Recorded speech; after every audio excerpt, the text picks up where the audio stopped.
Ngayon pong September 17, 2025 ay muling naging mainit na usapan sa XRP matapos sabihin ng kilalang pundit na si Zach Rector na possible ang $100 XRP bilang tinatawag niyang flight to safety. Ibig sabihin nito ay mas maraming tao ang hahanap ng mas ligtas na asset gaya po na XRP sa panahon na humihina ang ekonomiya ng US. Kaya alamin po natin kung bakit niya ito sinabi at kung ano ang maaring mangyari sa presyo ng XRP sa mga susunod na taon. Pero bago po tayo magpatuloy ay pakibasa na lamang po muna ang disclaimer dito po sa ibaba ng ating screen. At ayan, simulan po natin sa kung bakit nakikita ni Ginoong Zach Rector ang $100 XRP. Ayon po kay Ginoong Zach Rector, ang dahilan ng kanyang bullish na pananaw kay XRP ay ang kasalukuyang sitwasyon ng US economy. Lumabas sa bagong data ng Bureau of Labor Statistics na mas mahina ang ekonomiya kaysa sa unang iniulat. Mayroon pong 1.2 million na mas kaunting trabaho ang nadagdag sa nakaraang 16 months. Ito po ay naglalagay ng pressure sa Federal Reserve para bawasan ang interest rates. Karaniwan, kapag may rate cuts, tumataas po ang demand para sa crypto. Ang epekto po nito ay maaaring maging simula ng panibagong rally ni XRP at ng buong crypto market. Ayan. Ano naman ang historical performance ni XRP? Ipinakita po ni Ginoong Rector na nitong nakaraan sa XRP po ay tumaas ng 580% matapos pong mahalal itong si Pangulong Trump. Hindi lang po si XRP ang gumalaw ng malaki noon, kundi pati sina XLM at saka HBAR. Kahit ang gold at saka silver ay nagpakita po ng malalakas na performance. Kapag bumabagsak po ang ekonomiya, maraming investors ang lumilipat sa mga asset na sa tingin po nila ay mas ligtas. Kung maulit po ang ganitong pattern, may posibilidad na makakita po tayo ng malakas na pag-angat kay XRP. Yan, ito na po yung pinakamalaking tanong natin dito na gusto nating malaman.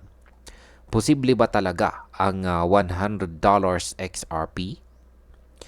Kasalukuyang nasa $3 ang presyo po ni XRP. Ibig sabihin ay kailangan po ng higit 3,290% na growth para maabot ang presyong $100. Para sa iba, ito po ay sobrang ambitious. Pero ayon po kay Ginoong Rector, possible ito. Sinabi po niya na kahit maliit na inflows na nasa tens of millions lamang, ay kaya nang magpataas ng market cap ni XRP ng bilyon-bilyon. Ibig sabihin, kung may $100 to $300 billion na pumasok, maaari pong itulak nito ang presyo hanggang $100.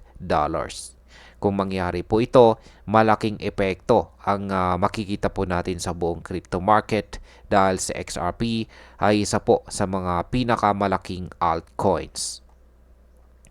Ngayon ay ano naman ang mga susunod na catalyst? Inaasahan po ni Ginoong Rector na kung ma-approve ang mga XRP ETF, maaari po itong magdala ng 10 to 20 billion dollars na inflows sa unang taon. Kung mangyari po ito, nakikita niyang maaaring umabot sa XRP sa 20 to 30 dollars pagsapit ng taong 2026. Dagdag pa rito, ang US market structure reforms at ang banking license na inaasikaso po ng Ripple na makakatulong para gawing mas malaki ang adoption ng XRP. Kapag pumasok po ang mas maraming institutional investors, tataas po ang demand at maaring pabilisin ang pag-akyat ng presyo. At bilang panghuli, ang opinion ko naman tungkol dito ay realistic po ang pananaw ni Ginoong Rector kung patuloy ang pagpasok ng institutional money at ma-approve ang mga XRP ETF. Malakas po ang fundamentals ni XRP at kung tuloy-tuloy po ang rate cuts ng Federal Reserve, maaring mas tumaas po ang demand para sa mga asset tulad nito. Pero dapat po nating tandaan na hindi ito mangyayari overnight or sa loob ng isang gabi lamang. At kailangan pa rin po natin na maging maingat bilang mga traders at investors sa pag-manage ng ating risk. At ayan, hanggang dito na lamang po tayo sa video na ito mga ka-crypto. Marami pong salamat sa panonood. Ingat po tayo lagi at God bless po sa ating lahat.